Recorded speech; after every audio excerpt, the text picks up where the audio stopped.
Всем привет! Продолжаем разговор по силе воли. Первое видео было более ознакомительное, лучше его посмотреть для того, чтобы понимать, о чем мы сейчас будем разговаривать, потому что я хочу вначале рассказать советы, которые будут по 3 теориям, о которых я говорила, и потом какие-то общие вещи. Но сразу скажу, что все советы приблизительные, все советы такие из серии «вот вы делаете это, возможно, будет получше вот это». И в целом это хорошие рекомендации для того, чтобы улучшить вашу жизнь, потому что в любом случае сила воли – это не бицепс, который можно вот конкретно прокачать конкретными какими-то упражнениями, и вы действительно увидите, что он увеличится. Ну, там какой-то бугорок у вас увеличивается на руке, и вы поймете, да, я накачал. Нет, это все-таки достаточно абстрактное понятие. Это то, что основывается на наших личных ощущениях, на нашем личном состоянии и так далее.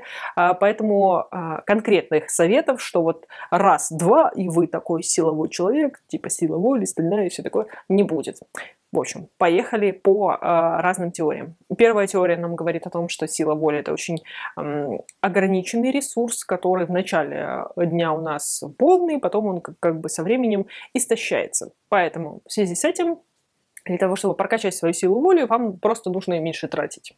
В этом случае нам говорят о том, что лучше хорошо высыпаться, потому что нам нужно к утру все-таки накопить достаточное количество силы воли. Если вы будете плохо спать, если вы будете много уставать, то, конечно же, просто за ночь, за тот отрывок сна, который вы себе позволите, ваш организм просто не сможет накопить достаточное количество силы воли для того, чтобы вы с утра начали что-то так сильно и рьяно делать. Поэтому первый совет – высыпайтесь. Следующий совет тоже достаточно очевидный. Начинайте с утра самое страшное, самое сложное, то, что требует большого количества силы воли, потому что логично. С утра вы лучше организованы, у вас выше уровень самоконтроля. Это, в принципе, все признают. Я думаю, вы тоже сами себе в этом признаетесь, но не признаетесь в этом.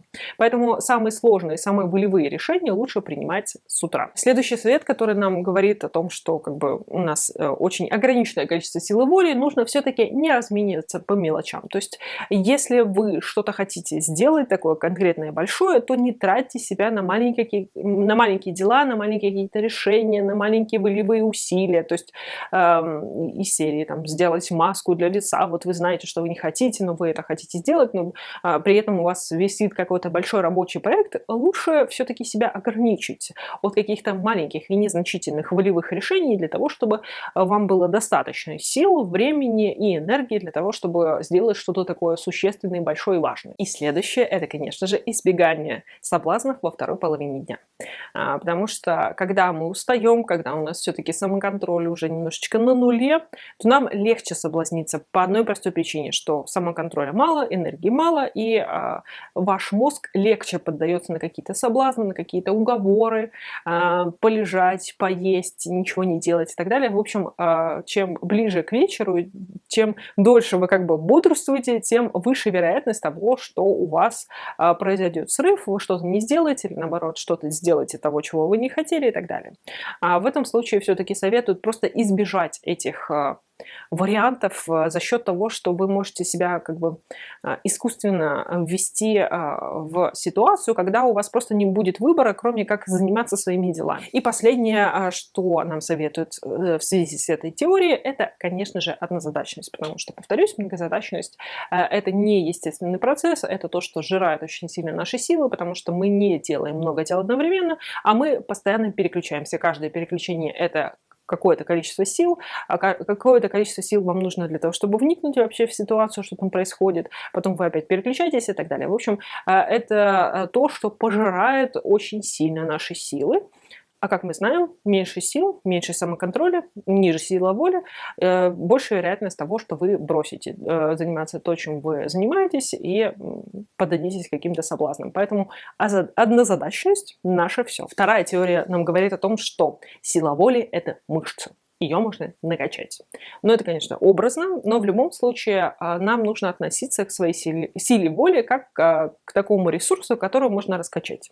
И это как бы имеет право быть, потому что если вы будете к себе относиться вот как тренировки, ну, то есть каждый ваш день будет как тренировка, и вы будете давать себе небольшие упражнения. То есть всегда нужно начинать с очень маленькой нагрузки. То есть давать себе какое-то волевое решение или задание небольшое, ненадолго. Там кто-то говорит о том, что начинайте с 15 минут, кто-то говорит о том, что достаточно вообще 1 минуты для дела, которое вот вы вообще не хотите делать, делайте 1 минуту, на следующий день там 2 минуты, 3 минуты и так далее, чтобы ваш организм привык к этому делу.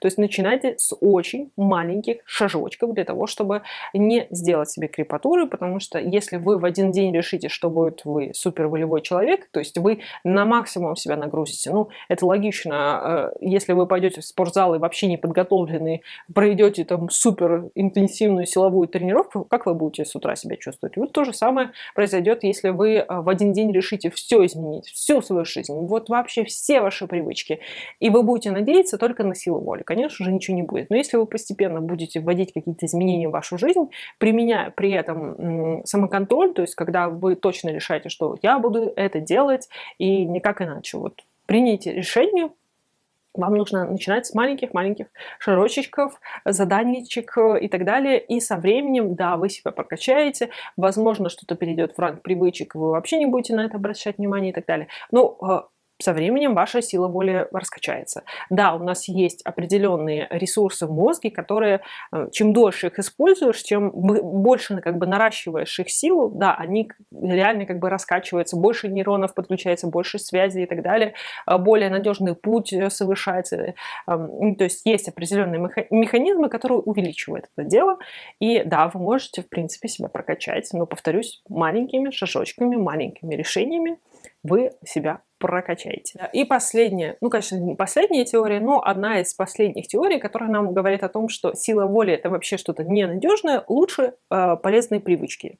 Ну, то есть тот человек, который вам кажется, что он волевой, он весь такой классный, скорее всего, он не волевой, просто у него автоматизировано большое количество его процессов, и он спокойненько их делает. То есть нам кажется, что он себя заставляет, на самом деле вообще он себя ничего не заставляет. Так вот, как раз-таки здесь все направлено на то, чтобы упростить свою жизнь на самом деле. Поэтому первый совет – это упрощение и объединение. То есть на самом деле очень много процессов в нашей жизни можно объединить, упростить, улучшить, только если задуматься об этом. То есть очень много вещей мы делаем на автомате, просто вот потому что мы привыкли так делать. Но если проанализировать кое-какие вещи, нам можно сделать приятнее, удобнее, чтобы мы это делали спокойно, то есть без надрыва, что вот нам нужно вот это делать, там, не знаю, если вы, может, не любите чистить зубы, вам кажется этот процесс какой-то не очень, а вы можете себе купить очень крутую зубную щетку, которая будет практически делать все за вас, и вы этим улучшите, упростите процесс, и вам не нужно будет какого-то волевого решения для того, чтобы это сделать. Поэтому анализ всех ваших процессов – это то, с чего нужно начать. Следующий момент, который очень сильно советуют, это принятие решений заранее.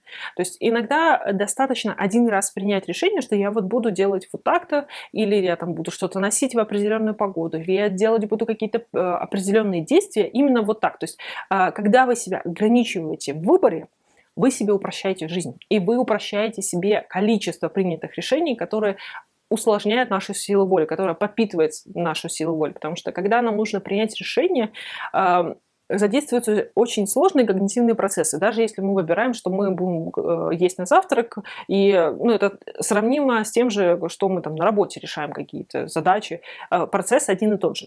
Принятия решений. Вот. И если вы решите для себя, что я буду каждый день на завтрак есть вот только это блюдо, там, раз в неделю я его буду менять, чтобы оно не надоело. Вы себя лишаете такого количества решений, что вы себе даже не представляете. То есть это высвобождает, опять-таки, энергию, это высвобождает силы, потому что множественный выбор, он на самом деле нас практически убивает, потому что наш мозг теряется, нам нужно проанализировать слишком много информации. И последний очевидный совет при этой теории – это, конечно же, автоматизация простых действий, решений и так далее. То есть когда вы создаете те самые полезные привычки, как это происходит? Вот у вас есть какой-то процесс в вашей работе, то есть вы, повторюсь, анализируете, что вы делаете в течение дня. Вы выявляете процессы, которые действительно из раза в раз вы делаете, и они происходят примерно одинаково. То есть да, у вас внутри там что-то меняется, но в целом изо дня в день вы их делаете. И для того, чтобы усадить вас это делать, вам нужно, ну, прям постараться, чтобы это сделать. Вам нужно применить какое-то количество вашей силы воли, чтобы вас усадить. В общем, берем эти процессы, находим самое оптимальное решение. То, которое вас устроит по времени, по силе, по эффективности и так далее. То есть, ну, немножечко попробуйте, поделайте какие-то вещи, посмотрите, как оно отражается, найдите самый краткий и самый удобный путь решения этой задачи. Неважно какой.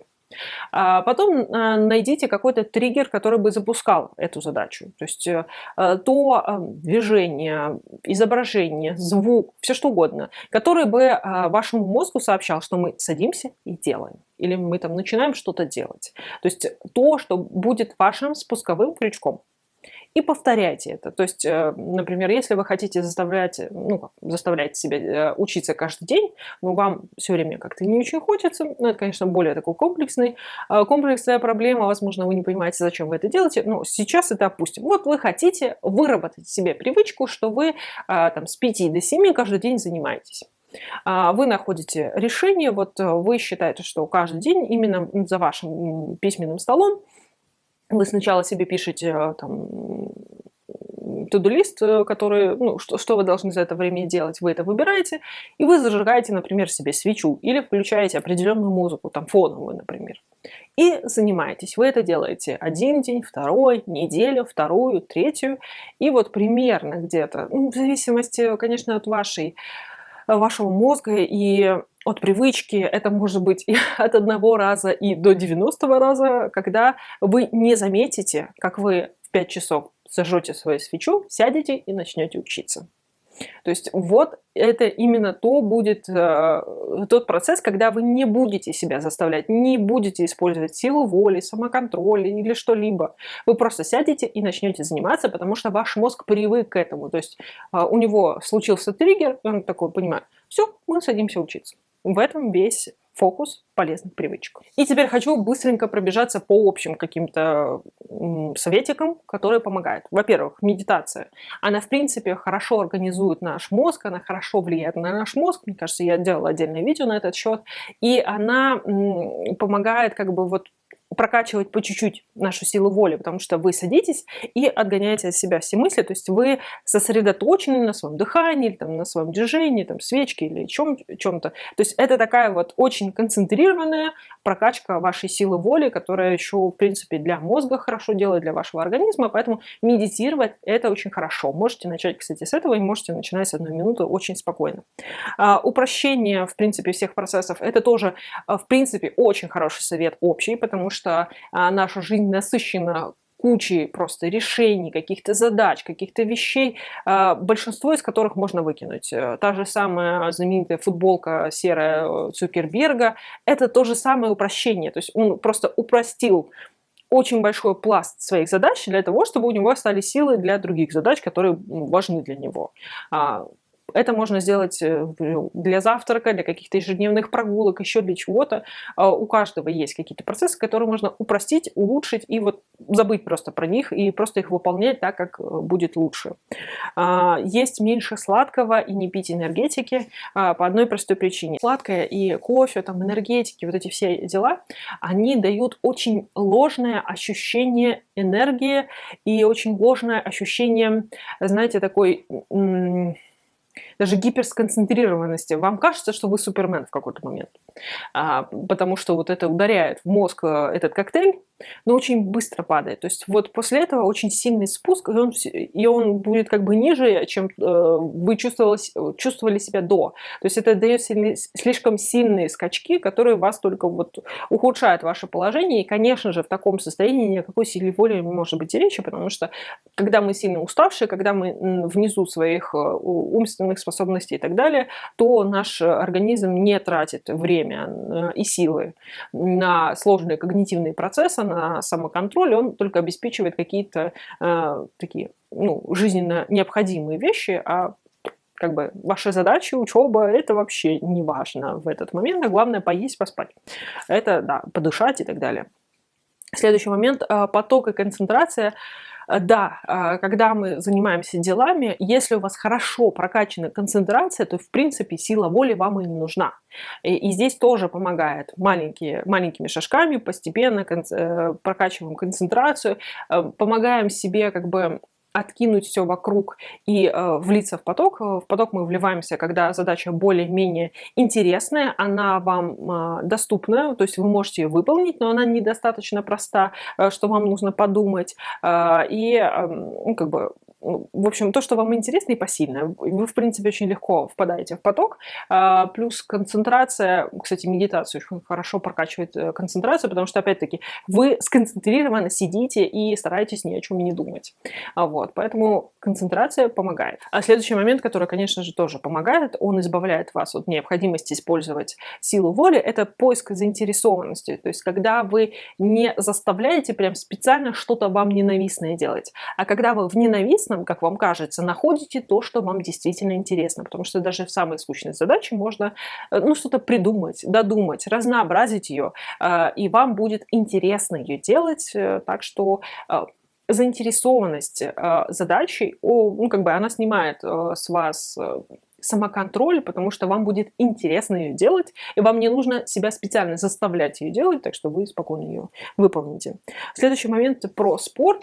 Спорт тоже я делала отдельное видео, потому что оно, в принципе, хорошо прокачивает наш мозг.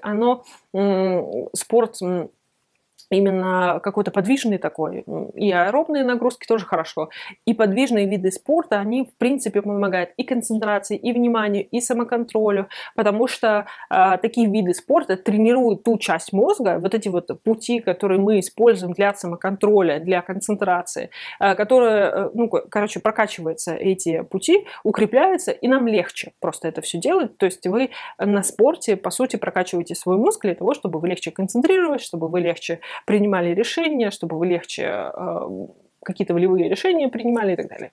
В общем, спорт в этом очень сильно помогает.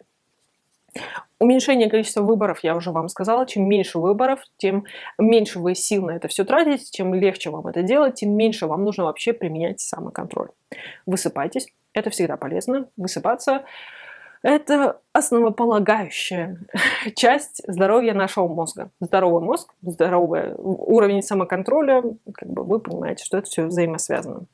По поводу маленьких шагов я уже тоже сказала, что не надо давать себе супер нагрузки. Это никому не помогает, ни в каком случае. Нельзя вот просто взять и поменять всю свою жизнь. Нельзя, мы не так устроены. Вы будете в таком стрессе, вы будете в таком напряжении, что вы потом будете выгребать последствия этого стресса, и вам уже вообще ничего не захочется. Лучше постепенно, маленькими шажочками все меняйте, немножечко постраивайте, вливайте что-то в свою жизнь так, чтобы вам было интересно все эти изменения, потому что мы всегда хотим изменениями улучшить свою жизнь, но мы их так себе насаживаем, мы так себя переламываем, что нам уже ненавистны все эти изменения. И ни о каких улучшениях жизни здесь уже не может быть и речи, а зачем вы вообще тогда себя ломаете? Все, мои хорошие, я надеюсь, вам это поможет, подскажет. До следующих видео. Пока-пока.